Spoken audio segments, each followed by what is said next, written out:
কথা বলেন না কেন? দুনিয়া কারে থাকতে দিছে বেটা? সাদ্দাত কই? নমরুদ কই? ফেরাউন কই?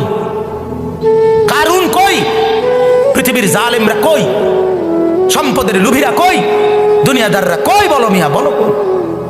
কেউ টিকছে দুনিয়া? কেউ টিকছে? আমরা কিতাবে পড়ছি ভারতের দিল্লির এক বাদশা ছিল শের শাহ। শের শাহ 40 বছর একটানা যুদ্ধ করছে এই রাজত্বের জন্য, দিল্লির রাজত্বের জন্য। ওনার বয়স যখন 65, তখন উনি দিল্লির বাদশাহী পুরা পাইছে। সেদিন পাওয়ার পরে একদিন আফসুস করে বলতেছে, হায় দুনিয়া, তুই আমারে যখন ধরা দিলি তখন আমার কবরে যাওয়ার সময় হয়ে গেল। মানে আজ 40 বছর মেহনত কইরা দুনিয়া যখন বাদশাহী নিলাম, তখন আমার কি শুরু হয়ে গেল? কবরে যাওয়ার টাইম। দুর্বল হয়ে গেলাম তখন।